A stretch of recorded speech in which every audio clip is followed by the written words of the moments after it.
Parce que telle sœur de l'église a mis des ongles kilométriques, moi aussi je vais en mettre. Parce que tels frères et sœurs de l'église vivent dans l'impudicité, dans la fornication, moi aussi je vais le faire.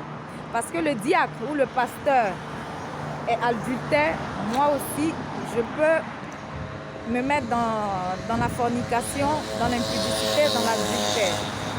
Voici le genre de raisonnement absurde que nous pouvons quelquefois avoir à l'église, en regardant simplement la vie des gens, parce qu'ils sont dans le péché, ils pratiquent le péché, et on a l'impression qu'ils prospèrent, on a l'impression qu'ils sont bénis, parce que c'est ce qu'on se dit souvent.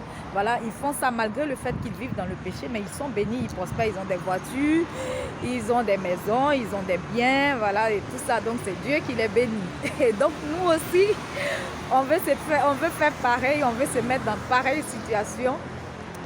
Et même moi, je n'en ai pas fait l'exception. Voilà. Donc il y a un diacre qui racontait un jour qu'un de ses collègues, je ne sais pas si à l'église je dois dire collègue ou qu'est-ce que je peux dire, qu'il voyait qui était dans l'impudicité, bon, pas impudicité, puisque lui, il était marié, il était adultère, voilà. Donc, il avait des copines ça et là, en plus de sa femme. Et donc, le gars, il était toujours bien, il n'avait rien, il n'avait aucun problème. Donc, lui aussi, il a décidé de faire comme son ami diacre. Et le gars l'a branché, parce que quand c'est comme ça, ils sont toujours prompts, voilà, à te mettre facilement dans pareille situation. Donc le gars aussi, lui, il a branché à des copines et tout ça.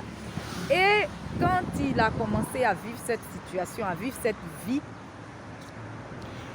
il a commencé à avoir des problèmes de tout genre, y compris des problèmes de santé. Donc c'est pour dire que le jugement là, il est personnel.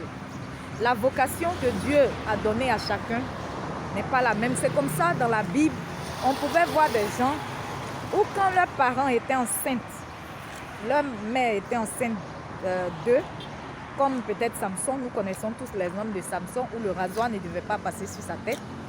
Donc il y a des personnes comme ça où Dieu depuis longtemps, il les a déjà marquées, il y a des choses que vous ne devez pas faire. Mais nous ne comprenons pas, nous regardons tout simplement merci, merci. Donc, voilà, je me suis arrêtée un peu pour... Il y avait un jeune garçon qui me proposait des choses qu'il vendait. Donc voilà, j'ai dû arrêter la vidéo pour l'encourager.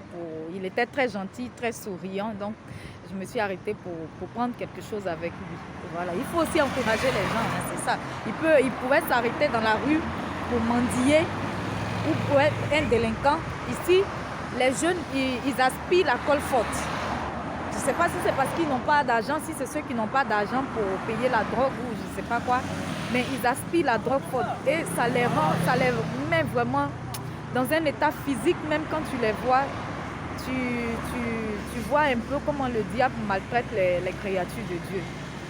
Voilà, donc pour l'encourager, je me suis arrêtée un peu pour prendre des choses avec lui. Donc voilà, donc ce que je disais, on revient à notre sujet. Il y a des personnes où Dieu a interdit à la maman de prendre des boissons fortes pendant la grossesse de l'enfant, ou bien que le rasoir ne passe pas sur sa tête, ou bien que, voilà, en tout cas, il y a des interdits que la personne ne doit pas faire. Mais par contre, il y a des enfants aussi, il y en a aussi qui ont servi Dieu. Moïse, par exemple, qui était un grand que Dieu a utilisé. Voilà, c'est Dieu qui l'a rendu grand. Ce n'est pas parce qu'il était grand que Dieu l'a utilisé. Il n'y a pas eu maudit. Moïse, il a grandi dans la maison de Pharaon, dans une culture païenne. Mais ça n'a pas empêché que Dieu l'utilise. Voilà. Donc, c'est pour dire qu'on n'est pas tous pareils. Il y a des choses que certaines personnes peuvent faire, pratiquer le péché. Elles vont à l'église, elles pratiquent le péché. Rien ne leur arrive. Elles sont là comme ça jusqu'à ce que peut-être un jour Dieu touche leur cœur ou peut-être un jour elles-mêmes décident vraiment ce que je fais. Il faudrait vraiment que je prenne ma chrétienté au sérieux. Et il y en a, à peine tu rentres dans le péché, que tu as la rétribution en même temps, tu as la punition en même temps. C'est comme ça, tous on était dans le monde avant. On a fait du n'importe quoi dans le monde.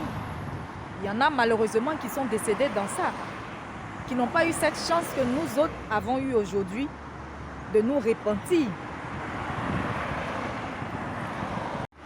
Donc, bâtis-toi ta relation avec Dieu selon ses enseignements et ce qu'il te demande de faire et arrête de regarder la vie des autres pour pouvoir vivre ta propre vie.